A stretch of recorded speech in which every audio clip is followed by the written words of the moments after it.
O corredor da UPA cheirava a álcool gel e café velho. Como sempre, às 2 da manhã, esse odor específico que Mateus, Beatriz você sabe onde Tavares fica a Melo casa da sua família? havia Não aprendido a posso ignorar falar. do mesmo jeito que aprendera a ignorar o cansaço, nos tornozelos e a campainha do celular quando o número era desconhecido. Ela estava preenchendo o prontuário do leito 6. Uma senhora de 72 anos, com pressão descompensada. Quando Fernanda bateu no batente da sala de triagem com o dorso dos dedos, bem, tem uma criança no corredor, sem acompanhante. Beatriz não levantou os olhos do formulário imediatamente. Crianças apareciam. Mães chegavam correndo 30 segundos depois. Coração na boca. Desculpas na ponta da língua. Era protocolo esperar um momento antes de acionar qualquer coisa. Quanto tempo? Uns 10 minutos. William já viu. Mandou chamar você. 10 minutos era diferente. Beatriz pousou a caneta. O menino estava sentado no chão, encostado à parede do lado de fora da sala de espera. Nos fundos do corredor. Num ponto que não era visível da recepção. Não era onde uma criança perdida se sentaria se quisesse ser encontrada. Era onde alguém se sentaria se soubesse exatamente onde estava e não quisesse chamar atenção. Beatriz registrou isso antes de registrar mais qualquer coisa. Ele tinha uns 7 anos. Talvez 8. Camiseta cinza desbotada. Bermuda azul marinho. Tênis com o velcro esquerdo solto. Cabelo escuro. Corte recente. Não o corte descuidado de criança sem cuidado, mas o corte feito há talvez uma semana. Estava abraçando os próprios joelhos e olhando para a parede em frente com uma atenção que parecia menos medo e mais cálculo. Beatriz agachou antes de falar. Regra número 1, com criança em estado de alerta. Nunca fique de pé quando ela está no chão. Oi, ela disse. Simple. Sem nome. Sem pergunta ainda. O menino virou os olhos para ela. Não a cabeça, só os olhos. Esse detalhe específico atravessou a coluna de Beatriz como um aviso. Tô bem, ele disse. Eu sei que você tá bem, Beatriz, respondeu. Eu só vim fazer companhia. Ele não respondeu, mas também não desviou o olhar. Ela ficou ali agachada por quase 1 minuto, sem fazer mais nada. Na UPA. Havia uma diferença que ela havia aprendido a distinguir ao longo de 8 anos de pronto atendimento. Criança com medo de adulto desconhecido reage com choro, fuga ou congelamento total. Criança que foi ensinada a não falar com adultos desconhecidos reage com exatamente aquilo, olhar direto. Resposta mínima. Nenhum movimento desnecessário. Esse menino havia sido ensinado. Você tem fome? Ela perguntou. Uma pausa de 2 segundos. Depois. Um pouco. Tem bolacha de maisena na copa. Você vem comigo? Ele avaliou isso como se fosse uma proposta comercial. Então, destravou os joelhos. Levantou. E a seguiu sem dar à mão mais um detalhe que ela guardou. Na copa. Sob a luz branca do fluorescente, Beatriz pôde ver o que o corredor mal iluminado havia escondido. O menino tinha um hematoma antigo na parte interna do antebraço esquerdo, não do tipo que se faz caindo de bicicleta. Era longo, paralelo ao osso, com uma coloração amarelada que indicava 3 a 5 dias de cicatrização. Ela não apontou. Abriu o pacote de bolacha. Empurrou na direção dele. E começou a preparar um achocolatado como se não tivesse visto nada. Como você se chama? Ela perguntou. De costas. Mexendo a xícara. Mateus. Mateus. Bonito. Ela se virou e colocou a xícara na mesa. Eu sou a Beatriz. Trabalho aqui. Eu sei, ele disse. Você tem um jaleco. Ela quase sorriu. É verdade. Ele comeu 2 bolachas antes de ela tentar de novo. Mateus. Você pode me dizer onde é a casa da sua família? A mudança foi pequena, mas imediata. O ritmo de mastigação diminuiu. Os ombros subiram meio centímetro. Não era medo da pergunta, era a preparação para uma resposta ensaiada. Não posso falar, ele disse. Não, não sei. Não, não me lembro. Não posso falar. Beatriz respirou pelo nariz. Tudo bem, ela disse. Você não precisa falar agora. Ela foi até a porta da copa e chamou Fernanda com um aceno de cabeça. Dr. William Saraiva chegou à copa 4 minutos depois, com o semblante de quem já estava calculando o impacto burocrático da situação antes de ter todos os fatos. Era um médico competente e um administrador ainda mais competente. E Beatriz havia aprendido nos últimos 3 anos que essas duas qualidades nem sempre apontavam para a mesma direção. Conselho tutelar, ele disse. Sem preâmbulo. Em voz baixa no corredor, fora do alcance auditivo de Mateus. A gente aciona agora. Eles mandam alguém de plantão. A criança vai para abrigo de emergência. Procedimento padrão. William. Ele tem um hematoma no antebraço. Formato e coloração não batem com trauma acidental. Por isso mesmo, a gente aciona o conselho tutelar. Não é nossa atribuição investigar. É nossa atribuição documentar antes de transferir. Se a gente entrega sem documentação adequada e depois vem problema, quem responde é a UPA. Ela sabia que o argumento institucional funcionaria onde o argumento humanitário levaria a uma discussão mais longa. William ficou em silêncio por 3 segundos. Você tem até o amanhecer para documentar. Depois disso, conselho tutelar. Sem exceção. Entendido. Beatriz documentou. Fotografou o hematoma com a câmera do prontuário eletrônico. Registrou as medidas. Anotou a coloração e a localização exata. Pediu a Fernanda para rodar uma busca nos registros de boletins de ocorrência de menores desaparecidos. Nas últimas 72 horas, resultado negativo em Uberlândia e nos 5 municípios do entorno. Mateus havia descansado no leito de observação que ela improvisou numa maca vazia. Não dormia, ela percebia pelo ritmo da respiração quando passava na porta, mas ficava quieto. Com os olhos fechados, como se soubesse que descansar era o mais inteligente que podia fazer agora. Às 4 da manhã. Fernanda apareceu com uma expressão que Beatriz conhecia bem. Novidade que complica. Rodei nos sistemas regionais também. Nada. Mas tem uma coisa estranha. Tentei puxar a busca pelo nome Mateus. Faixa etária 7 a 8 anos. Triângulo Mineiro. O sistema retornou um registro. Mas quando tentei abrir, deu acesso restrito. Código de restrição administrativa. Beatriz ficou olhando para ela. Quem coloca restrição administrativa num registro de menor desaparecido, exatamente, às 5h40 da manhã, com o céu de Uberlândia começando a clarear por trás das janelas da UPA? Beatriz foi até a maca onde Mateus estava. Ele abriu os olhos antes de ela chegar, havia estado acordado o tempo todo. Mateus, ela disse. Sentando na cadeira ao lado, eu preciso te fazer uma pergunta. E você não precisa responder se não quiser. Tá bom? Ele assentiu. Um movimento pequeno e sério. Alguém te pediu para não falar com ninguém? Uma pausa. Longa o suficiente para que a resposta dentro dela já estivesse respondida antes de ele abrir a boca.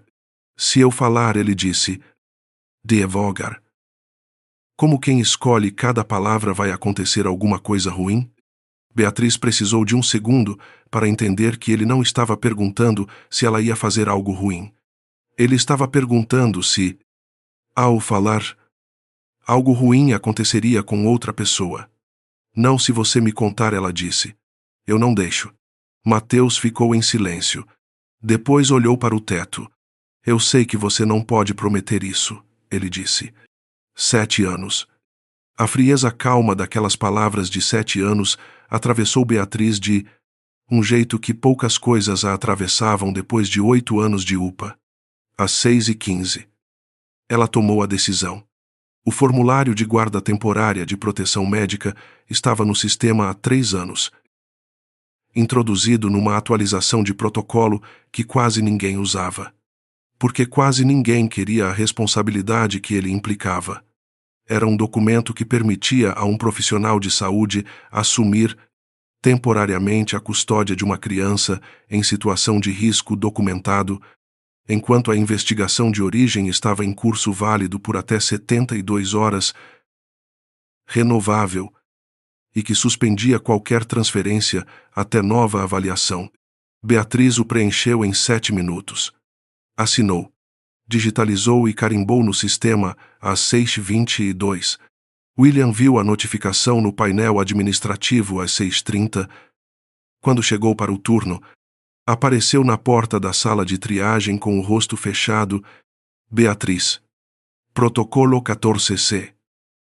William, tá no sistema desde 2021. Eu tenho a documentação de risco.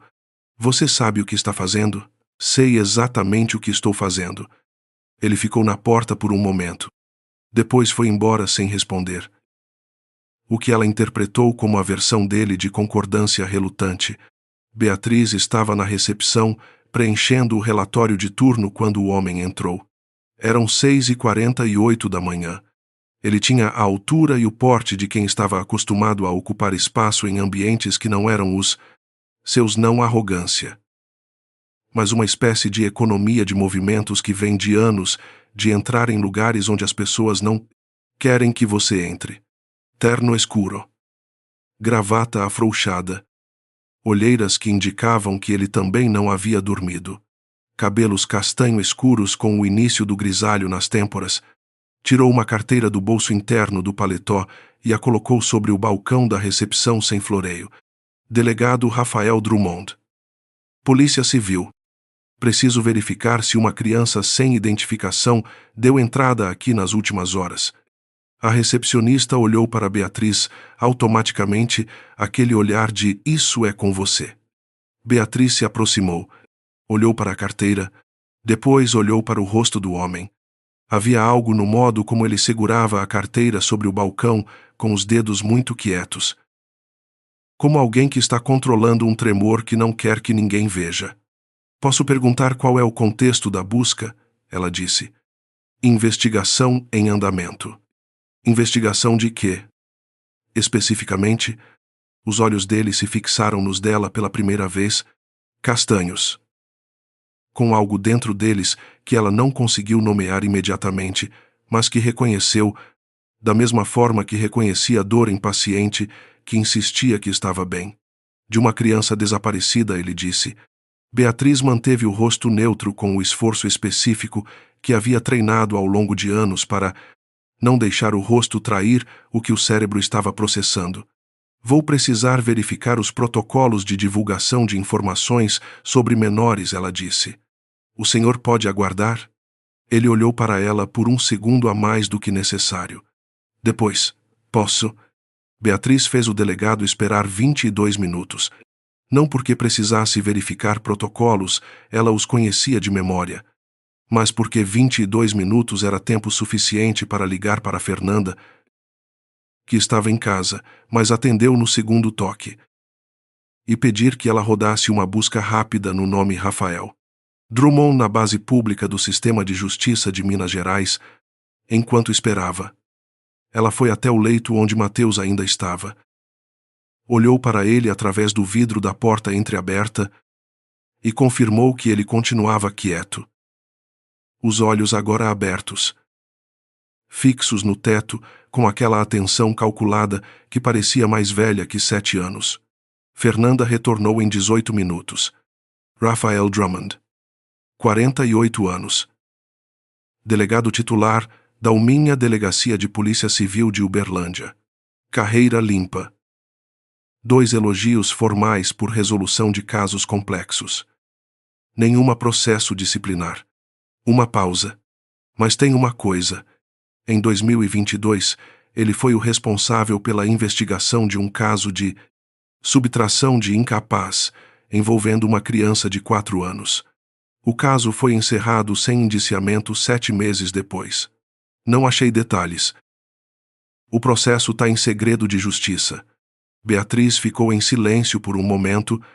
Nome da criança no caso de 2022 não está disponível. Segredo total. Tá. Obrigada. Ela desligou.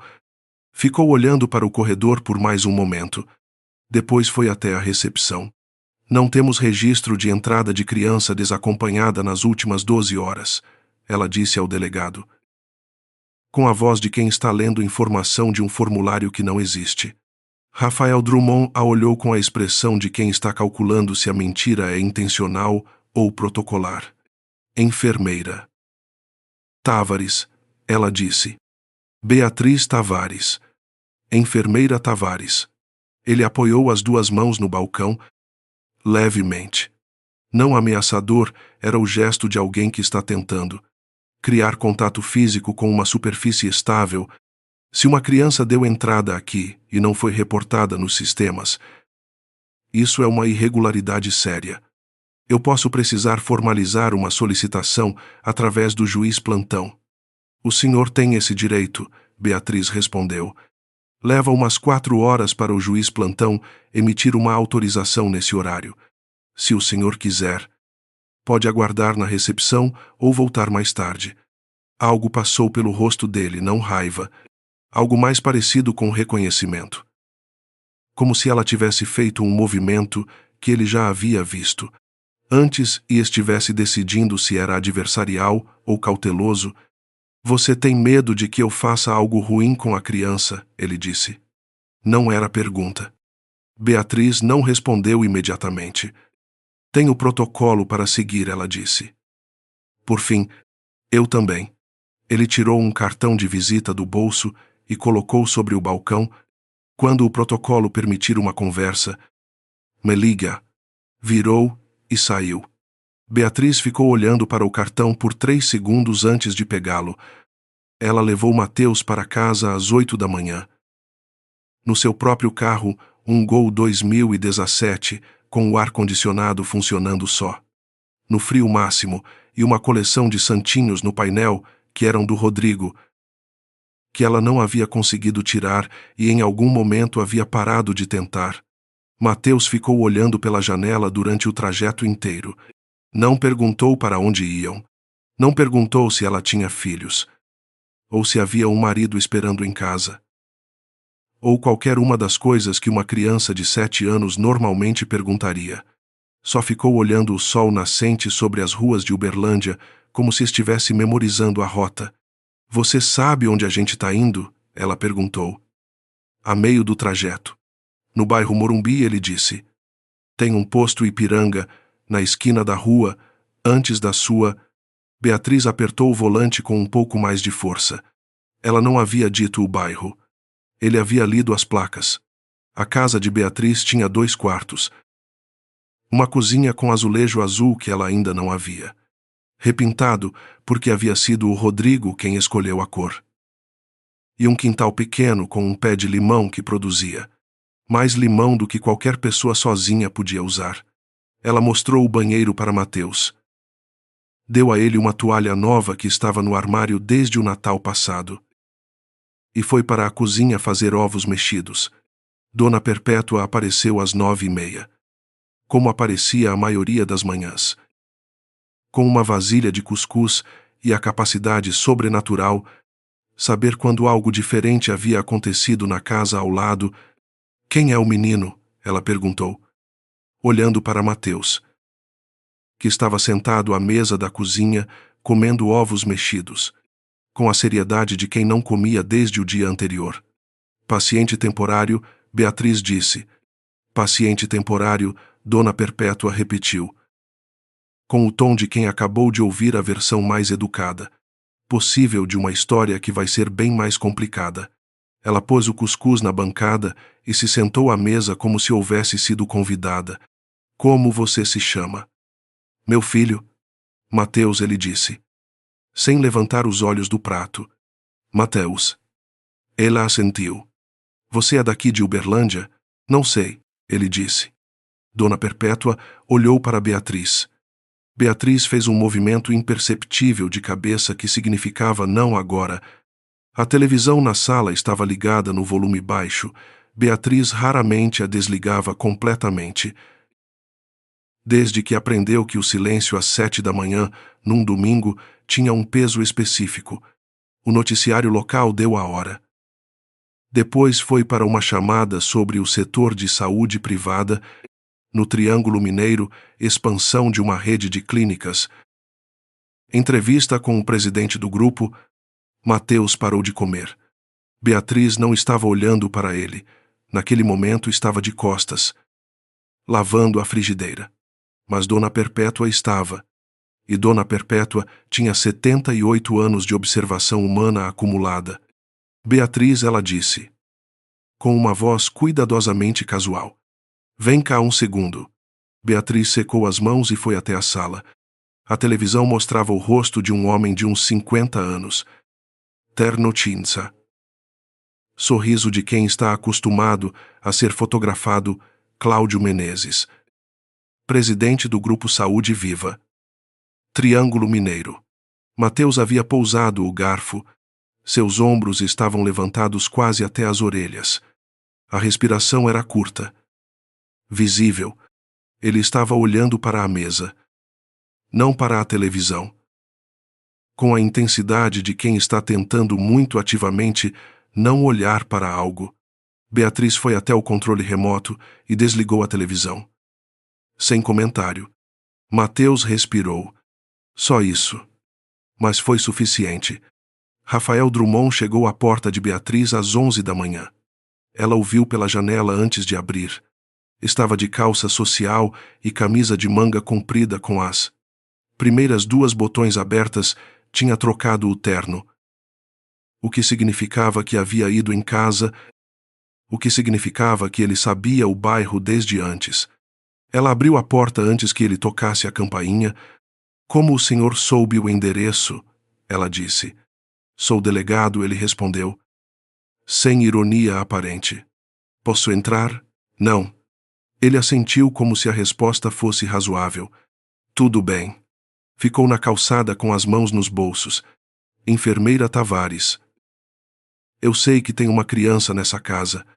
Eu sei que você a tirou da UPA usando um protocolo de guarda temporária que é raramente utilizado. Eu não vim aqui para criar problema. Por que veio? Porque a criança pode estar em perigo. E não do tipo que um delegado consegue resolver por canais. Oficiais sem antes entender o que está acontecendo. Beatriz ficou na soleira. O sol de junho em Uberlândia já tinha aquele calor seco, do cerrado que faz a luz parecer mais dura do que é. Isso é uma confissão de que o senhor tem conflito de interesse nessa investigação? Algo passou pelos olhos dele rápido. Mas ela aprendeu a ler coisas que passam rápido. É uma admissão de que a situação é mais complexa do que parece, ele disse. Ela sempre é, Beatriz, respondeu. Eles ficaram em silêncio por um momento. Me deu um motivo para confiar no senhor, ela disse. Não tenho nenhum agora, ele disse. Só tenho o cartão que te dei. E o fato de que se eu quisesse simplesmente tomar a criança, eu teria trazido um mandado. Beatriz olhou para ele por um segundo mais. O senhor pode esperar no portão, ela disse. E fechou a porta. Dona Perpétua estava na cozinha quando Beatriz voltou. Com a expressão de quem havia ouvido a conversa inteira e não via necessidade de fingir que não. Quem é? Ela perguntou. Delegado. Está procurando o Mateus. Delegado procurando criança não é necessariamente ruim. Não, Beatriz concordou. Mas também não é necessariamente bom. Mateus estava na cadeira. O prato vazio, na sua frente. Olhando para as duas com aqueles olhos que viam mais do que deveriam. Você conhece esse delegado? Beatriz perguntou diretamente a ele. Mateus pensou. Não, ele disse. Mas sei que tem um delegado que tá do lado certo e um que não tá. Não sei qual é qual. Beatriz ficou em silêncio. Quem te disse isso? Ela perguntou. Com cuidado. A Dinha, ele disse. E depois fechou a boca como se tivesse dito mais do que pretendia. Dinha. Um nome. O primeiro pedaço real. Ela foi até o quarto de Mateus, o quarto de hóspedes que ainda tinha a caixa de ferramentas do Casta, Rodrigo no canto porque ela nunca havia decidido o que fazer com ela às 2 da tarde. Depois de ter deixado Rafael Drummond esperando no portão por 45 minutos, depois de ter ligado para Fernanda 2 vezes, depois de ter ficado de pé na cozinha por 10 minutos, olhando para o pé de limão no quintal sem realmente ver nada, Mateus estava sentado na beirada da cama, no chão, à sua frente. Havia 3 objetos alinhados com cuidado, uma tampinha de garrafa de plástico, uma pedrinha miúda de quartzo branco e um pedaço de papel dobrado. São seus? Ela perguntou. Eram do meu bolso, ele disse. Ela olhou para o papel. Ele seguiu o olhar dela. Pode pegar, ele disse. Beatriz pegou o papel com cuidado e desdobrou. Era um pedaço de papel de pão, do tipo que forra bandeja de padaria, recortado em formato irregular, escrito com caneta esferográfica azul, letra adulta e pequena. Não ligue agora. Espera ela. Embaixo, um número de celular. Beatriz ficou olhando para o papel. Depois olhou para Mateus. Ela, repetiu. A Dinha te escreveu isso? Mateus assentiu. Muito devagar. Quem é a Dinha para você? Uma pausa. Então. Pela primeira vez, desde que ela o havia encontrado no corredor da UPA, algo no rosto de Mateus mudou não em direção ao choro, mas em direção a algo mais parecido com um peso sendo reconhecido em vez de carregado. Ela cuida de mim, ele disse. Beatriz dobrou o papel de volta ao formato cuidadoso que Mateus havia mantido e o pousou sobre a cama, ao lado dos outros 3 objetos. Ficou olhando para os 4 itens alinhados à tampinha, a pedra, o papel. E agora a sua própria incerteza, como se fossem componentes de um prontuário que ainda não tinha diagnóstico. A Dinha sabe onde você está agora? Ela perguntou. Mateus balançou a cabeça negativamente. Ela sabe que você estava na UPA? Não sei, ele disse. Eu saí antes de ela acordar. Antes de ela acordar. Então havia uma casa. Havia uma rotina. Havia um momento específico em que Mateus havia decidido, sozinho, sair e ir até a UPA no meio da madrugada. Por que você foi para a UPA? Mateus? Ele olhou para a tampinha no chão. Fez um movimento com o polegar. Pequeno e repetitivo. Como se estivesse contando algo internamente.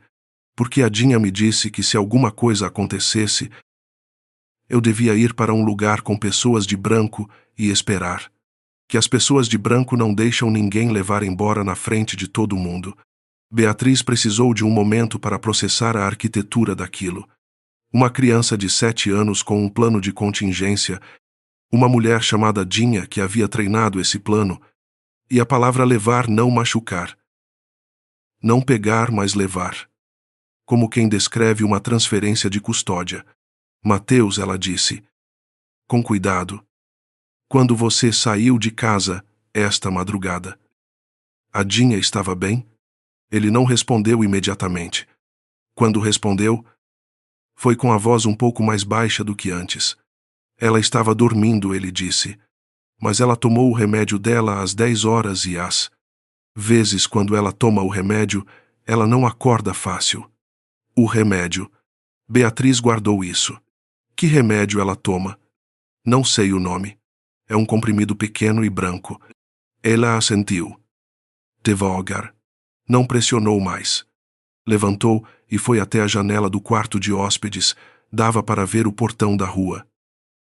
E Rafael Drummond ainda estava lá. Encostado na calçada com os braços cruzados, olhando para a calçada oposta com a paciência de quem aprendeu a esperar em condições piores. Ela desceu. Pode entrar, ela disse, abrindo o portão. Mas a conversa é aqui fora. Na varanda. E o senhor não entra na casa. Rafael assentiu sem questionar os termos.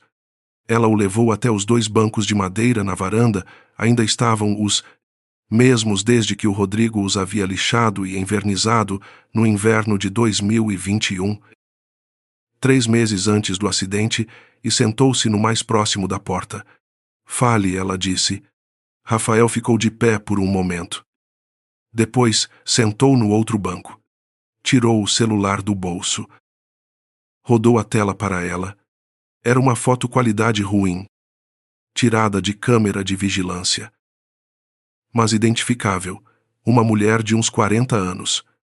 Cabelo preto, preso, carregando uma sacola de mercado, ao lado dela, de mão dada. Uma criança pequena demais para a faixa etária de Mateus, talvez 4, 5 anos. Isso é de 2022, ele disse. A mulher se chama Andréia Fonseca. O menino na foto se chamava Gabriel. Beatriz olhou para a foto. Depois olhou para ele. Ela repetiu. Gabriel desapareceu em setembro de 2022. Andréia Fonseca registrou o boletim de ocorrência. Eu era o responsável pela investigação. Ele pausou. 7 meses depois. O caso foi encerrado por falta de provas, por decisão minha. Formalmente. Outra pausa. Menor. Não foi uma decisão minha. Quem decidiu? Ele não respondeu imediatamente. Quando falou, foi com a qualidade específica de alguém que está dizendo algo. Em voz alta pela primeira vez depois de muito tempo guardado, recebi orientação da corregedoria para encerrar o caso por questões de jurisdição. A investigação havia tocado em nomes que eu não tinha autorização para continuar investigando sem suporte institucional que não me foi dado. Nomes de quem? De pessoas ligadas ao Grupo Saúde Viva. O silêncio que se seguiu tinha peso. Cláudio Menezes Beatriz disse. Rafael virou o rosto para ela de um modo que confirmou tudo antes de ele dizer qualquer coisa. Você já sabia, ele disse. Eu vi a reação do menino quando o nome dele saiu na televisão. Esta manhã, ela respondeu. Não precisei de mais nada. Rafael ficou olhando para ela por um momento. Como ela é? Ele perguntou. Em voz mais baixa. A criança. É uma criança que sabe muito mais do que deveria e que foi ensinada a não confiar em ninguém que ela não conhece. Mas ela confia em você. Ele Beatriz corrigiu. E ainda não. Mas está tentando decidir se vai. Rafael assentiu.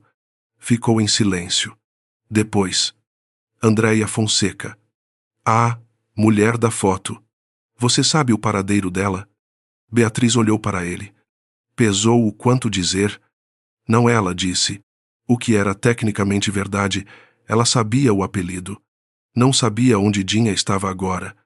Depois que Rafael foi embora, com a promessa de que não tomaria medidas formais nas próximas 24 horas sem avisar, lá antes. Uma promessa que ela não sabia se podia confiar, mas que era melhor do que nenhuma. Beatriz voltou para a cozinha e ficou de pé diante da bancada com o papel de Dinha na mão. Não ligue agora. Espera ela. Ela. Não elas. Não alguém. Ela. Singular e específico. Como se Dinha soubesse para quem Mateus ia encontrar. Dona Perpétua entrou pela porta dos fundos com um pote de goiabada e a expressão de quem estava passando apenas por acidente. Você vai ligar para o número? Ela perguntou. Sem preâmbulo. Ainda não. Por quê? Porque o papel diz para esperar. E porque se o telefone de Dinha estiver sendo monitorado, ligar agora pode colocar ela em risco.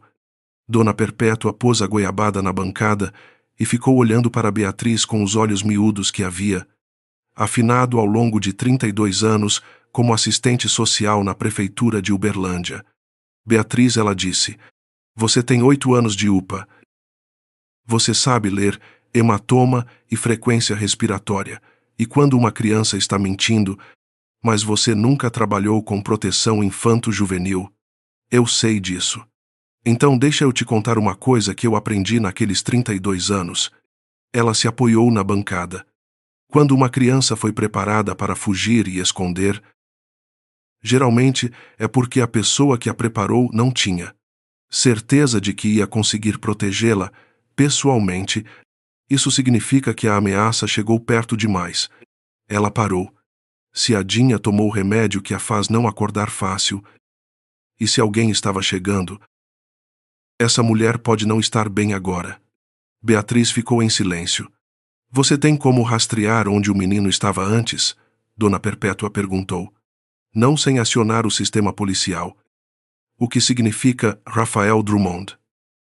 O que significa que eu preciso decidir se confio nele antes de saber se posso. Então você precisa de outra entrada. Sim. Dona Perpétua ficou pensando por um momento. Eu tenho uma antiga colega no Conselho Tutelar que ainda me deve um favor de 2017, ela disse. Ela não pode acessar o SAM com restrição administrativa. Mas pode me dizer quem colocou a restrição? Isso serve? Beatriz olhou para ela. Serve muito, ela disse. Fernanda chegou às 4 da tarde sem ser chamada. Com uma marmita de frango com quiabo e a expressão de quem descobriu algo e estava esperando o momento certo para contar. Mateus havia adormecido no quarto de hóspede, sono real desta vez. Respiração profunda e regular. Beatriz e Fernanda ficaram na cozinha com as vozes baixas. Eu fui atrás do caso de 2022, Fernanda disse, abrindo a marmita. O que está disponível publicamente, que não é muito. Mas encontrei uma coisa num portal de transparência que provavelmente ninguém achou porque está enterrada num relatório anual do Ministério Público. Ela colocou o celular na mesa.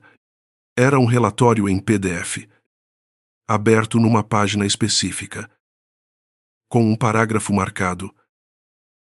Investigação preliminar, referente a irregularidades em processos de adoção simplificada no município de Uberlândia e região, envolvendo possível adulteração de registros civis. O inquérito foi arquivado em fevereiro de 2023, após parecer técnico da Corregedoria Geral. Nenhum indiciamento foi realizado. Adoção simplificada, Beatriz disse, com adulteração de registros civis. Fernanda tomou colher de frango.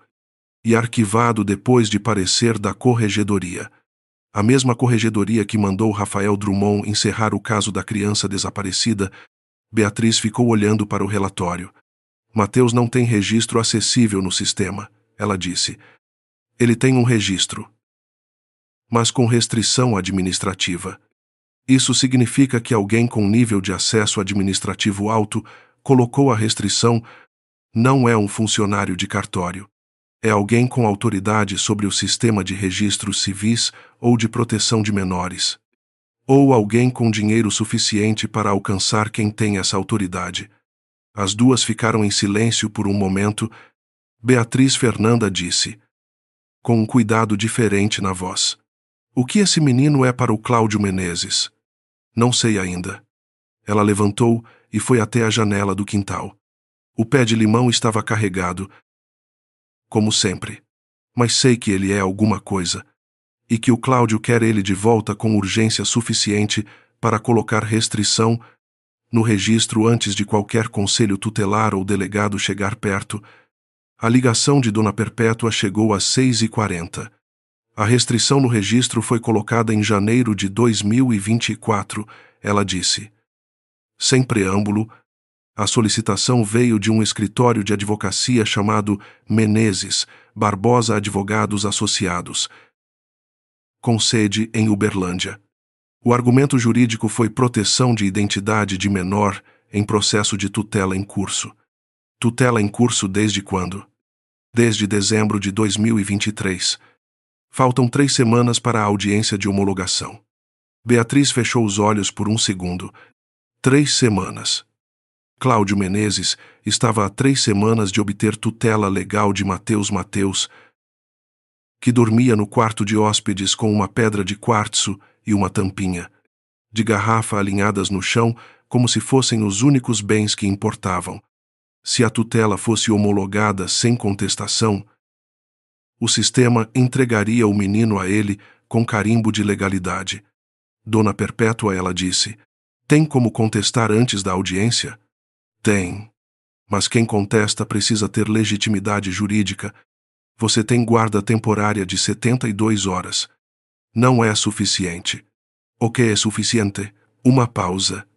Um laudo médico que documente risco à integridade física, disse Dona Perpétua. Se o hematoma que você fotografou for formalmente avaliado como lesão intencional por um médico legista ou perito reconhecido, isso aciona o protocolo de proteção de menores em situação de violência, que suspende automaticamente qualquer processo de tutela em andamento até a conclusão da investigação. Beatriz ficou em silêncio por um momento. Isso significa que eu preciso do laudo antes das 72 horas vencerem. Significa que você precisa do laudo antes de amanhã à noite. Se você assinou o formulário às 6 da manhã de hoje, Beatriz ligou para Rafael Drummond às 7 da noite. Ele atendeu no primeiro toque, o que significava que estava esperando. Preciso de um perito médico legal que possa fazer uma avaliação formal de lesão. Esta noite, ela disse. Sem introdução. Não através dos canais normais da UPA, porque o Dr. William está sob pressão do Grupo Saúde Viva e eu não sei até onde essa pressão vai. Você tem acesso a isso? Uma pausa breve. Tenho. Outra pausa. Você está me dizendo que vai me contar o que está acontecendo? Estou dizendo que preciso de ajuda que só você pode dar. Isso é diferente de contar tudo. Por enquanto serve, ele disse. Me dá 40 minutos. Ela desligou. Ficou olhando para o celular na mão por um segundo, depois foi até o quarto de hóspedes. Bateu levemente na porta e entreabriu. Mateus estava acordado, sentado na beirada da cama, com a pedra de quartzo na mão fechada. Vai acontecer alguma coisa? Ele perguntou. Vai vir uma pessoa aqui para fazer um exame no seu braço, ela disse. Como no médico. Não vai doer. Ele olhou para o braço esquerdo, para o hematoma amarelado. Então olhou para ela. Eles vão usar isso para provar alguma coisa? Ele perguntou. A pergunta era cirúrgica. Beatriz respirou. Sim, ela disse. Mateus merecia a verdade mais do que merecia conforto. Ele assentiu. Devagar. Tá bom, ele disse. O perito se chamava Dr. Augusto Leal. 61 anos. Aposentado da perícia estadual há 2 anos, mas ainda credenciado como perito ad hoc pelo TJMG, Rafael o trouxe às 8h20 da noite. E ele chegou com uma maleta preta pequena e sem fazer perguntas além das clinicamente necessárias, o que Beatriz interpretou como um sinal de que Rafael havia explicado o suficiente no caminho. O exame durou 27 minutos. Beatriz ficou na porta do quarto. Mateus ficou quieto durante todo o processo. Respondeu perguntas de localização da dor com precisão. Apontou onde mais havia sensação de pressão. E quando o Dr. Leal pediu que ele dobrasse o braço em diferentes ângulos, fez isso sem reclamar, com a paciência específica de criança que passou por exames médicos mais de uma vez. Quando acabou, Dr. Leal foi até a sala com Beatriz e Rafael. O hematoma no antebraço esquerdo é consistente com contenção forçada, ele disse, com a objetividade de quem já descreveu isso centenas de vezes. O padrão de pressão indica dedos, provavelmente de mão adulta, com força suficiente para deixar marca persistente. Há também uma cicatriz antiga na região do ombro direito, pequena, que pode ser de procedimento médico ou de lesão anterior. Não consigo determinar sem histórico. Ele olhou para Beatriz. Você tem histórico médico dessa criança? Não. Então o laudo vai indicar lesão intencional provável, com histórico de trauma anterior não documentado. Isso aciona o protocolo de proteção. Ele fechou a maleta. Eu entrego o laudo no sistema até às 10 da noite. Depois que ele saiu, Rafael e Beatriz ficaram na sala em silêncio por um momento. Obrigada, ela disse. Por fim, você não me contou tudo ainda, ele respondeu. Não. Por que não? Ela ficou olhando para ele. Havia algo no modo como ele permanecia parado que ela havia começado a notar não imóvel, como alguém que está controlando a situação, mas como alguém que está controlando a si mesmo para não perturbar algo frágil. Porque você encerrou uma investigação por pressão da corregedoria em 2022, ela disse. E porque eu não sei se o que mudou desde então é você ou a situação. Rafael recebeu isso sem desviar o olhar. É justo, ele disse. Gabriel, ela disse. Com cuidado. A criança do caso de 2022. O que aconteceu com ele? Algo passou pelo rosto de Rafael. Não fugiu, mas demorou um segundo antes de responder. Não sei, ele disse. E isso é a resposta mais honesta e mais insuportável que tenho.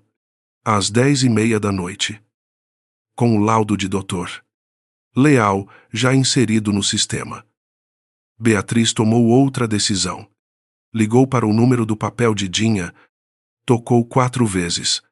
Caixa postal. Ela não deixou mensagem. Esperou 10 minutos. Ligou de novo. 3 toques. Atendeu uma voz de mulher rouca, como se tivesse acabado de acordar ou como se houvesse chorado. Quem é? Meu nome é Beatriz Tavares. Sou enfermeira. O Mateus está comigo e está bem. O silêncio que se seguiu durou talvez 5 segundos. Mas tinha a qualidade de alguém que acaba de ouvir. Algo que estava esperando e temendo ao mesmo tempo. Graças a Deus, a mulher disse. E depois, mais baixo, ele está seguro de verdade? Tá. Ele está dormindo. Dona Andréia. A senhora está bem? Uma pausa. Como você sabe meu nome? Um delegado me mostrou uma foto sua. Rafael Drummond. Outro silêncio. Mais tenso. Esse delegado, ela disse. Devagar. Ele foi quem fechou o caso do Gabriel. Oisai. Ele também me disse isso. Disse que não foi decisão dele. Todo mundo que faz coisa errada diz que não foi decisão dele. Eu entendo, Beatriz disse. A senhora não precisa confiar nele agora. Mas eu preciso saber se a senhora está em lugar seguro. Uma pausa mais longa. Estou na casa de uma irmã, Dinha disse. Em Araguari. Saí de Uberlândia ontem de manhã. Quando eu acordei e vi que o Mateus tinha ido, eu soube que ele tinha feito o que eu ensinei. A voz tremeu ligeiramente. Eu não sabia se ele ia encontrar alguém bom. Ele encontrou Beatriz, disse. A conversa com Dinha durou 40 minutos. Beatriz ficou de pé na varanda durante todo o tempo. O céu de Uberlândia limpo e frio acima. A voz de Dinha construindo uma história que Beatriz montava em paralelo como um prontuário. Andréia Fonseca tinha 42 anos. Havia trabalhado por 6 anos como cuidadora domiciliar para a família Menezes, não para Cláudio diretamente, mas para a mãe dele, Dona Eunice, que havia morrido em 2021. Mateus havia chegado à casa em 2022. Com documentação que Dinha nunca havia visto, mas que Cláudio havia garantido ser legal uma adoção simplificada. Ele havia dito, de uma família sem condições. Dinha havia cuidado de Mateus desde então, como se ele fosse seu. Em novembro do ano anterior, Dinha havia encontrado, ao limpar o escritório de Cláudio durante sua ausência, um envelope com documentos que ela não havia entendido completamente, mas que havia fotografado com o celular porque algo neles a havia inquietado nomes. Números de transferência. Um registro que mencionava menor, não documentado. Origem Triângulo Mineiro. Processo de regularização pendente. Ela havia mostrado para uma advogada amiga. A advogada havia ficado pálida e dito para ela não comentar com ninguém. 2 semanas depois, Cláudio havia demitido Dinha sem justa causa, com indenização generosa e um contrato de confidencialidade. Ela havia assinado sem ler completamente porque estava com medo. Mas ela havia ficado com Mateus na memória.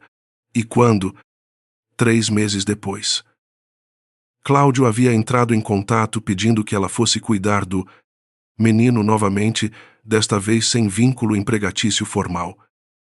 Como um favor pessoal, ela havia aceitado, porque era a única forma de continuar perto de Mateus. A senhora ainda tem as fotos dos documentos? Beatriz perguntou. Tenho, Dinha disse. Nunca apaguei. Pode me enviar? Uma pausa. Se eu enviar para você, o que você vai fazer? Vou usar para proteger o Mateus, Beatriz disse. Não prometo mais do que isso, porque não sei mais do que isso ainda. Dinha ficou em silêncio por um longo momento. Então, você tem uma filha? A pergunta chegou de lado. Inesperada. Beatriz levou um segundo. Não, ela disse. Sou viúva. Não tenho filhos. Por que você está fazendo isso então? Beatriz ficou olhando para o pé de limão no quintal, escuro no fundo do quintal, visível apenas pelo contorno, porque eu o encontrei no corredor da UPA às 2 da manhã, e ele disse, não posso falar em vez de... Não sei, ela disse, e eu sabia que havia uma diferença. Dinha respirou fundo. Eu vou mandar as fotos, ela disse. As fotos chegaram às 11h50. Eram 17 imagens de documentos fotografados em baixa luz, algumas levemente tortas, mas legíveis. Beatriz as abriu uma a uma na tela do celular. De pé na cozinha. O apartamento em silêncio ao redor. Era um conjunto de documentos de um processo de adoção que havia passado por cartório em Patos de Minas, em outubro de 2022. O nome da criança no processo era Mateus, sobrenome deixado em branco, a ser preenchido após homologação. Os documentos de origem familiar estavam presentes, mas com inconsistências que a Beatriz leiga não teria notado. Mas que a Beatriz, de 8 anos de UPA e um marido que havia sido técnico em administração, notou imediatamente. Os números de CPF dos pais biológicos declarados eram sequenciais em 3 dígitos. O que não acontece em CPFs reais. CPFs falsos. Família de origem fabricada. O 14º documento era uma transferência bancária, não para os pais biológicos, para uma conta em nome de um escritório de advocacia. Valor: R$42 mil. Beatriz colocou o celular na mesa e ficou olhando para ele por um momento. Então foi até o quarto de hóspedes. Abriu a porta devagar. Mateus dormia. Desta vez, de verdade, o tórax subindo e descendo com regularidade, a mão fechada em volta da pedra de quartzo mesmo no sono, ela puxou a porta de volta, quase fechada, e foi ligar para Rafael.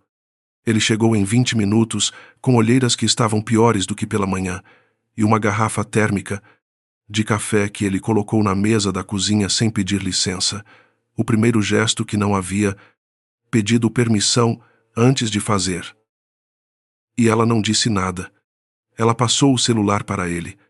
Ele leu os documentos em silêncio, deslizando devagar, parando em algumas imagens por mais tempo. Quando chegou à transferência bancária, ele pousou o celular na mesa. Menezes, Barbosa, advogados associados, ele disse. O mesmo escritório que colocou a restrição no registro de Mateus, ela confirmou. Isso é compra de adoção, ele disse. Com documentação falsificada, ele ficou em silêncio por um momento. Isso não resolve a questão de quem são os pais biológicos reais. Não, Beatriz concordou. Mas resolve a questão de por que o Cláudio precisa tanto do Mateus. De volta, que está disposto a usar o processo de tutela às pressas. Mateus é a única pessoa que pode colocar o rosto de Cláudio em tudo isso, Rafael disse. Uma criança pequena que viveu na casa, que viu coisas, que conhece Dinha e o que Dinha sabe. Enquanto o Mateus estiver fora do controle do Cláudio, o Cláudio está exposto. E com a tutela homologada. Ele passa a ter autoridade legal sobre o menino, Beatriz disse, incluindo sobre onde ele vive. Quem tem acesso a ele. E o que ele pode ou não pode contar a quem? A cozinha ficou em silêncio por um momento. Beatriz Rafael disse, com um tom diferente, mais baixo: "O que você quer fazer?" Ela ficou olhando para a mesa, para o celular com as fotos, para a garrafa térmica de café que ele havia posto ali sem pedir permissão. "Eu quero garantir que quando esse processo chegar a alguém que possa agir, ele chegue por um caminho que o Cláudio não consiga bloquear", ela disse. "Não por canais que ele já comprou." "Isso existe", Rafael disse. "O Ministério Público tem uma promotoria de proteção de menores, que não passa pela corregedoria que me mandou encerrar o caso. Se a denúncia chegar diretamente lá, com o laudo médico do Augusto Leal e os documentos que a Dinha fotografou, eles têm a obrigação de instaurar inquérito." Ele pausou. "Mas para isso, eu preciso protocolar como denunciante, com meu nome e minha matrícula, o que significa que eu estou me colocando em posição de responder pelo que encerrei em 2022. Ela olhou para ele. "Você consegue fazer isso?" "Não sei se consigo", ele disse. "Sei que vou fazer. Às 2 da manhã." Quando Rafael havia ido embora com as fotos enviadas para seu próprio e-mail e um acordo de que se encontrariam às 8 da manhã no MP, Beatriz estava lavando as 2 xícaras de café na pia quando ouviu passos no corredor. Mateus apareceu na porta da cozinha com a pedra de quartzo na mão e o cabelo amassado do travesseiro. "Eu ouvi vocês conversando", ele disse. Beatriz secou as mãos na toalha. "Você devia estar dormindo." "Oi, Zay." Ele ficou na porta por um momento. "A Dinha ligou para você?" "Liguei para ela." Beatriz corrigiu. "Ela está bem. Está na casa da irmã dela." Alguma coisa no corpo de Mateus liberou uma tensão que Beatriz não havia percebido que estava ali sutil. Como quando um paciente em dor crônica finalmente recebe analgésico e os ombros descem 1 centímetro, o delegado ele disse: "Você acha que ele presta?" Beatriz ficou em silêncio por um momento. "Acho que ele errou uma vez por medo", ela disse, "e que não quer errar de novo. Isso não é a mesma coisa que prestar. Mas às vezes é o que a gente tem." Mateus considerou isso com o rosto sério. "A Dinha disse que a gente nunca sabe de verdade", ele disse, "que a gente só pode ver o que a pessoa faz." "A Dinha tem razão", Beatriz disse. Ele assentiu. "Depois, ela fez isso", ele disse. De repente, com uma voz ligeiramente diferente, mais plana, mais cuidadosa. "O machucado no meu braço. Não foi a Dinha. Foi a outra, a que ficava lá às vezes quando o Cláudio vinha." Beatriz ficou muito quieta. "Quem é a outra?" "Mateus." Ele apertou a pedra de quartzo na mão. "Eu não sei o nome dela", ele disse, "mas eu vi o rosto dela." E o Cláudio ficou com raiva quando aconteceu e disse que ela tinha sido descuidada. Ele pausou. "Eu acho que ele não queria que ficasse marca." Beatriz respirou. "Você ia me contar isso amanhã?" ela perguntou. Com gentileza.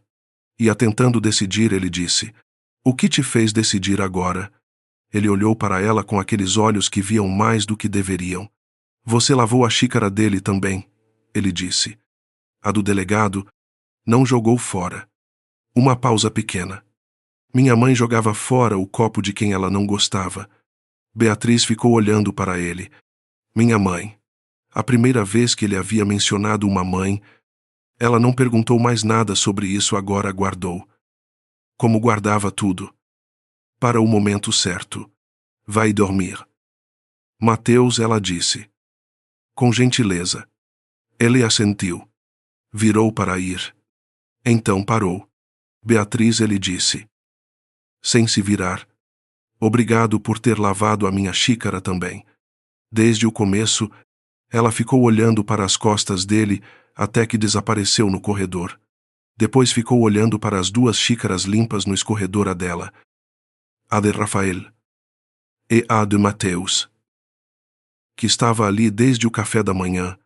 3 xícaras. E a cozinha não parecia tão quieta quanto havia parecido na manhã anterior. Às 7h40 da manhã. Beatriz estava no banheiro tentando lembrar a última vez que havia dormido mais de 4 horas seguidas, quando ouviu Mateus na cozinha, o barulho específico de alguém abrindo a geladeira com cautela, como quem não tem certeza se tem permissão. Ela foi até lá. Ele estava de pé na frente da geladeira aberta. De pijama. O pijama havia sido de uma caixa esquecida, que ela havia encontrado no armário do quarto de hóspedes. Provavelmente deixado por um sobrinho do Rodrigo numa visita de anos atrás. Grande demais para Mateus, mas aceitável. Olhando para o interior, com aquela avaliação séria que ele aplicava a tudo. Tem ovo, ela disse. Da porta. Eu vi, ele respondeu. Posso fazer? Você sabe fazer ovo? A Dinha me ensinou. Mexido. Uma pausa. Não sei fritar. Mexido serve, ela disse. E foi pegar a frigideira sem dizer mais nada. Porque havia aprendido em 2 dias que Mateus funcionava melhor. Quando as coisas simplesmente aconteciam em vez de serem anunciadas. Eles fizeram o café da manhã juntos, em silêncio, ele quebrando os ovos com mais técnica do que ela esperava. Ela cortando pão e aquecendo leite, e sentaram à mesa com o sol de manhã cedo, entrando pela janela. Da cozinha com aquele ângulo de inverno que pega rente à bancada e ilumina tudo levemente de lado. Hoje vai resolver? Mateus perguntou, sem olhar para ela. Hoje a gente tenta, ela disse. Resolver de verdade leva mais tempo. Mas hoje a gente começa o processo que não deixa parar. Ele mastigou um pedaço de pão. É diferente de resolver. E resolver seria o Cláudio desaparecer e você ficar seguro amanhã. Começar o processo que não deixa parar significa que mesmo que demore, o resultado não muda. Mateus ficou em silêncio por um momento. Processando. Como uma doença que não tem cura rápida, mas que tem tratamento, ele disse. Beatriz olhou para ele. É exatamente isso, ela disse. Rafael estava na calçada em frente ao Ministério Público às 8h menos 5. Com 2 cafés numa bandeja de papel e a expressão de alguém que havia passado a noite revisando documentos. Quando Beatriz chegou com Mateus, ela havia ligado para Dona Perpétua, que havia chegado às 7h50 e ficaria com o menino na sala de espera externa enquanto os adultos tratavam do que precisava ser tratado. Ele estendeu um dos cafés para ela sem cerimônia. A promotora que vai nos receber se chama Dra.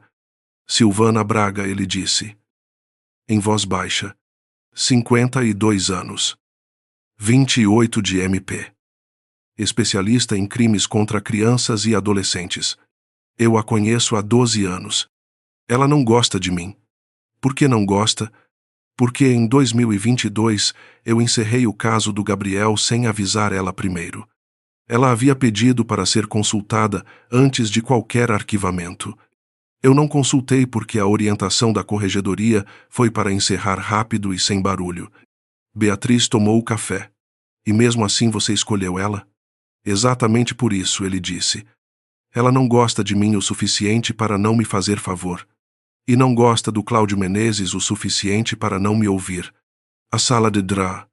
Silvana Braga tinha pilhas de processos organizadas com uma lógica que só ela entendia. Uma foto de 3 crianças na parede que Beatriz identificou como os filhos dela. E uma planta de cacto sobre a janela que estava visivelmente bem cuidada. A promotora tinha cabelo curto grisalho e óculos de armação grossa e olhou para Rafael com a expressão específica de quem está guardando várias coisas para dizer, mas escolheu começar pelos fatos. Você me mandou 3 arquivos às 2h30 da manhã, ela disse. Li tudo. Virou os olhos para Beatriz. E você é a enfermeira. Su. O laudo do Augusto Leal está dentro do protocolo, ela disse. Lesão intencional provável. Isso aciona o artigo 13 do ECA, que é a obrigação de notificação de suspeita de violência. Você já notificou pelo canal da UPA? O canal da UPA passa pelo Dr. William Saraiva, que está sob pressão do Grupo Saúde Viva, Beatriz disse. Eu notifiquei diretamente pelo Sistema de Proteção de Menores. Com o laudo anexado. Dró. Silvana levantou uma sobrancelha. Você conhece o Sistema de Proteção de Menores? Aprendi ontem à noite. Algo passou pelo rosto da promotora, não exatamente aprovação, mas a versão dela de reconhecimento profissional. Os documentos fotografados pela Andréa Fonseca, ela disse. Voltando para Rafael, eles são suficientes para instaurar inquérito? São suficientes para a investigação preliminar, ele disse. Não são suficientes para indiciamento ainda. Mas com o inquérito aberto, a gente pode solicitar acesso ao cartório de Patos de Minas, que vai confirmar ou negar a autenticidade dos CPFs. Se negar, a gente tem falsificação de documento público, que muda o nível da investigação. E o processo de tutela em andamento, com o laudo de lesão intencional notificado, ele fica suspenso automaticamente até conclusão da investigação de proteção, Beatriz disse. Eu verifiquei isso com uma assistente social que conheço. A audiência, que estava marcada daqui a 3 semanas, não acontece enquanto o inquérito estiver aberto. Dró. Silvana ficou olhando para os dois alternadamente, depois olhou para os documentos na sua frente. Drummond, ela disse, sem olhar para ele.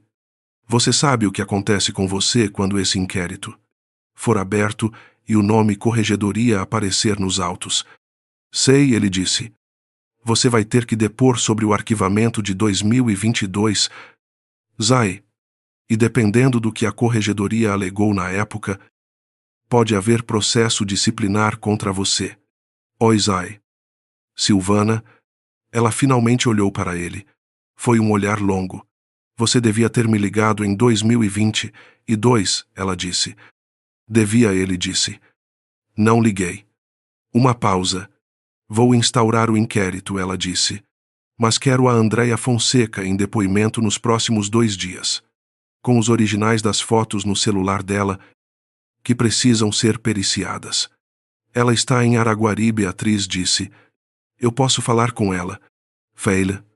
Dró. Silvana abriu uma gaveta e tirou um formulário.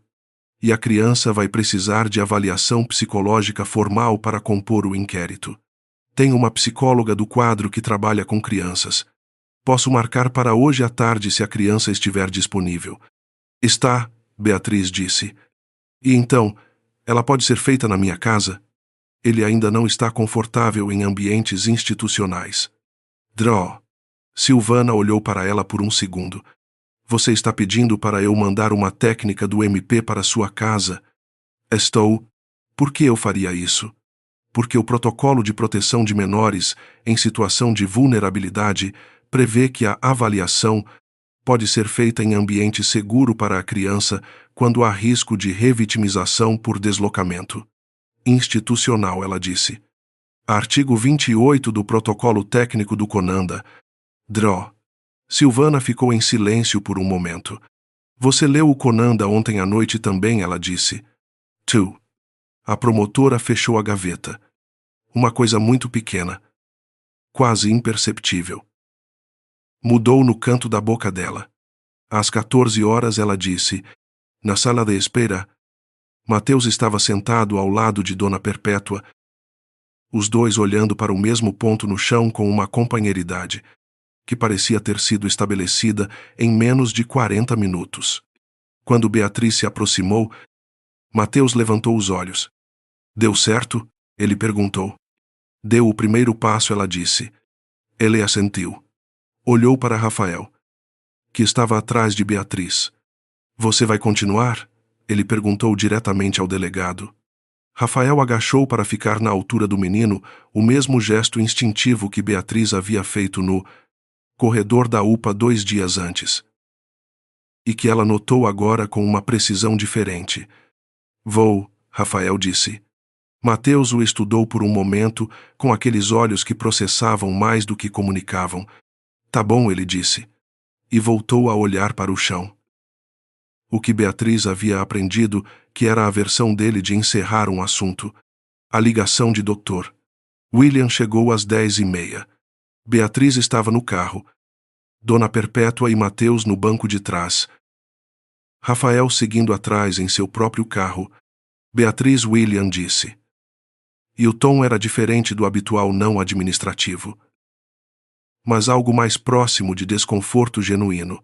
Recebi uma visita esta manhã. Do escritório do Grupo Saúde Viva. Eu imagino, ela disse. Eles querem que eu revogue o protocolo de guarda temporária que você acionou. Alegam que não foi regular. Foi completamente irregular. Está no sistema com carimbo e horário. Beatriz, ele disse. Eles mencionaram que podem rever o contrato de parceria com a UPA se houver continuidade desse atrito. Ela ficou em silêncio por um momento. William. O inquérito do Ministério Público foi instaurado esta manhã. O protocolo de proteção que acionei agora é parte dos autos de um inquérito formal. Revogar seria interferência em processo do MP. O silêncio do outro lado durou 7 segundos. Quando você foi atrás do MP? Ele perguntou. Ontem à noite, outro silêncio. Você me avisaria? Ele disse. Com algo que ela não esperava na voz, não raiva, mas algo mais parecido com alívio por não ter tomado a decisão errada. Estou avisando agora, ela disse. Certo. Uma pausa.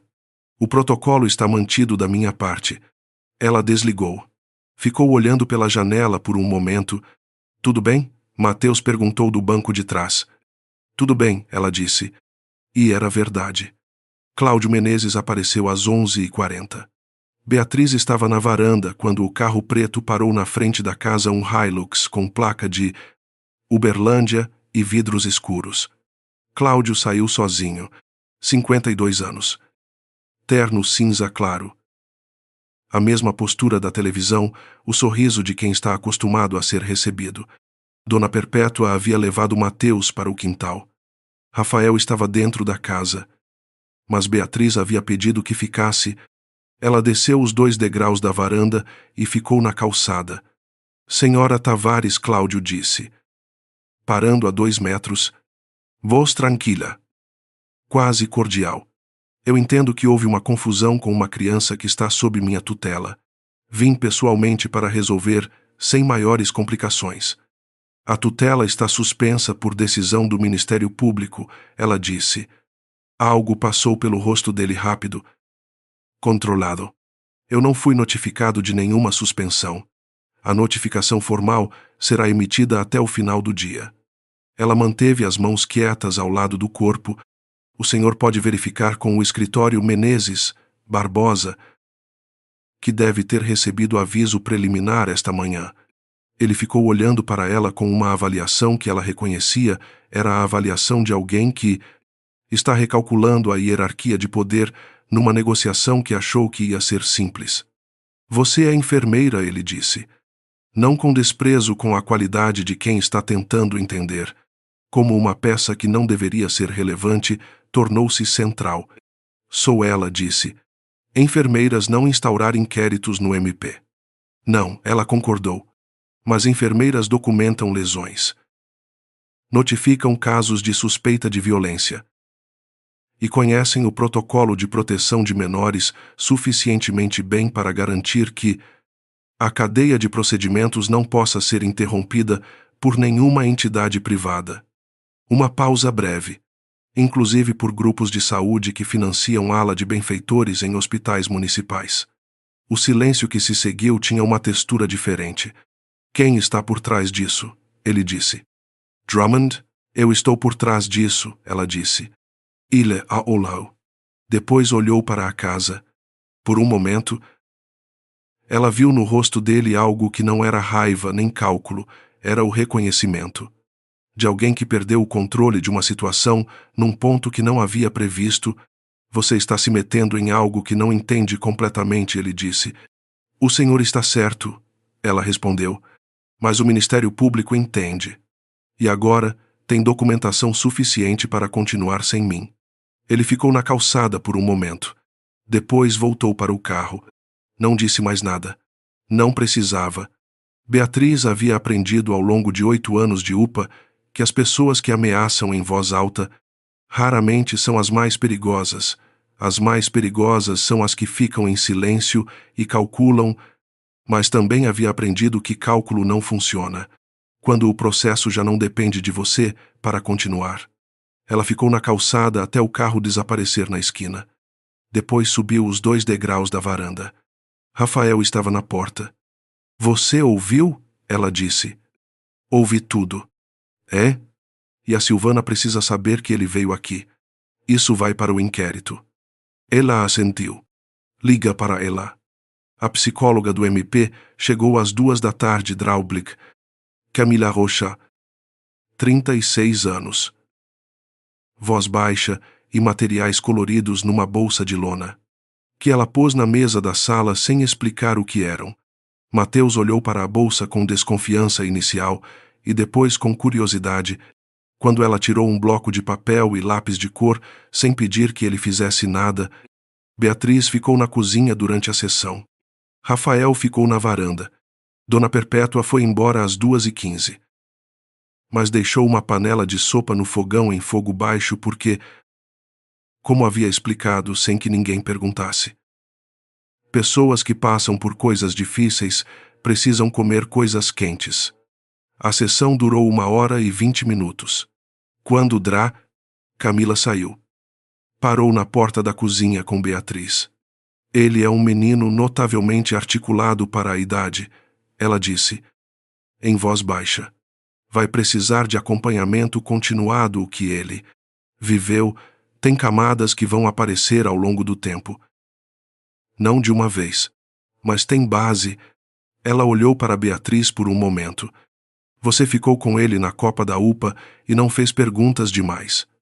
Isso fez diferença. Beatriz não respondeu imediatamente. Eu só fiz o que parecia certo. Na hora ela disse. Geralmente é isso, Drá. Camila disse. Às 4 da tarde. Dinha ligou. Ela disse. Antes que Beatriz pudesse falar. Para o depoimento. Amanhã. Como a promotora pediu. Uma pausa. Eu tô com medo. Eu sei, Beatriz disse. Mas se eu não for? A coisa não fecha. Ney. A coisa segue sem você. Mas com você fica mais forte. Então eu vou. Uma pausa mais longa. O Mateus tá bem mesmo? Está. Fez ovo mexido esta manhã. Dinha ficou em silêncio por um momento. Quando falou, havia algo na voz que não era mais só medo. Ele aprende rápido, ela disse. Desde pequenininho. Você mostra uma vez e ele guarda. Eu sei, Beatriz disse. Ele me mostrou isso. À noite. Depois que Mateus havia jantado a sopa de Dona Perpétua e ido para o quarto com a pedra de quartzo e a tampinha de garrafa realinhadas no chão com uma precisão ritualística. Beatriz e Rafael ficaram na varanda. O céu de Uberlândia, em junho, tinha aquela limpidez seca do cerrado no inverno, estrelas sem névoa. Frio que pegava os ombros, mas não chegava a ser intratável. Ela havia pego 2 casacos do armário sem ser perguntada e jogado um para ele sem cerimônia. E ele havia colocado sem agradecer. O que pareceu mais natural do que qualquer alternativa. A Silvana me ligou, ele disse. O cartório de Patos de Minas confirmou que os CPFs dos supostos pais biológicos do Mateus são inválidos. Foram gerados sequencialmente.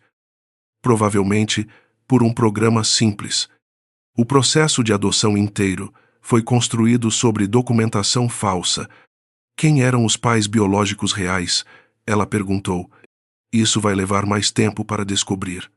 Mas o inquérito agora tem base para requisitar os registros hospitalares de Uberlândia, região de 2021 e 2022, período em que o Mateus provavelmente nasceu ou foi trazido para cá. Ele ficou olhando para a rua. Pode ser que a origem dele nunca fique completamente clara. Às vezes é assim. Beatriz ficou em silêncio. Isso vai ser difícil para ele, ela disse. Vai. Mas agora, ele tem proteção legal enquanto isso é investigado. E tem a Dinha, que vai depor amanhã. Ele pausou. E tem você. Ela não respondeu imediatamente. O pé de limão no quintal estava visível pelo corredor lateral da casa. Escuro, mas presente. Eu tenho guarda temporária de mais 20 horas, ela disse. Depois disso, o sistema precisa decidir o que acontece com ele. A Silvana vai pedir guarda provisória judicial para você antes do vencimento, Rafael disse. Se você quiser. Ela ficou olhando para a rua. Eu sou viúva há 2 anos, ela disse. Não tenho filhos. Trabalho em turno de 12 horas. Eu sei, ele disse. Isso não é um bom perfil para a guarda. Não é um perfil ruim para uma criança que passou 2 anos sendo gerenciada como um problema a ser controlado. Ela ficou em silêncio. Depois, ele alinha os objetos no chão antes de dormir, ela disse. A tampinha. A pedra. O papel. Todo dia no mesmo lugar. Eu acho que é porque são as únicas coisas que pertencem a ele de verdade. Rafael não disse nada, mas ela sentiu que ele havia ouvido da forma certa. Você vai me dizer para aceitar a guarda? Ela disse. Não, ele respondeu. Você vai decidir. Eu só vim trazer café e testemunho. Ela quase sorriu. Quase. O café foi bom, ela disse. Eu sei fazer café, ele disse. É quase tudo que eu sei fazer fora do trabalho. Ela olhou para ele de lado. Havia algo no rosto dele naquele momento, não a dor controlada de antes, mas algo mais próximo do que existe depois que a dor começa a ter companhia. Você vai ter que depor sobre 2022, ela disse. E vai ser difícil. Vai. Mas você vai fazer. Ele olhou para ela. Você me perguntou esta manhã o que mudou? Se sou eu ou a situação. Uma pausa. A resposta honesta é: os dois. A situação mudou porque você encontrou o Mateus. E eu mudei porque errar uma vez não tem cura. Mas errar 2 tem um nome diferente. Beatriz ficou olhando para a rua por um momento. Rodrigo, ela disse. De repente, sem planejar. Meu marido. Ele morreu há 2 anos numa batida na BR-050. Eu fiquei com a casa. Com o pé de limão que ele plantou. E com o azulejo azul que ele escolheu para a cozinha, que eu nunca repintei. Ela pausou. Não sei por que estou te contando isso. Sabe, ele disse. Com simplicidade. Ela ficou em silêncio. Os santinhos no painel do carro, ele disse. Depois, são dele? São. Você não tirou. Não. Ele assentiu. Não disse que ela devia tirar um dia. Ou que era importante seguir em frente. Ou qualquer uma das coisas que pessoas dizem quando não sabem o que dizer sobre perda. Ficou quieto com ela no frio do inverno de Uberlândia. Que é um frio que aperta os ombros, mas não chega a ser intratável. Como ela havia pensado antes. E que de algum modo naquele momento parecia menos do que antes. Às 22 horas, antes de entrar, ela parou na porta da varanda. Rafael, ela disse. Amanhã vai ter mais coisa para resolver. Vai. Então você pode ir dormir. Ele levantou, pegou o casaco que havia pendurado no encosto da cadeira, e ficou por um momento na beirada da varanda. Beatriz, ele disse. Obrigado por ter lavado a xícara. Ela ficou olhando para ele. O Mateus te contou isso. Ele me contou enquanto você estava falando com a Silvana, ele disse.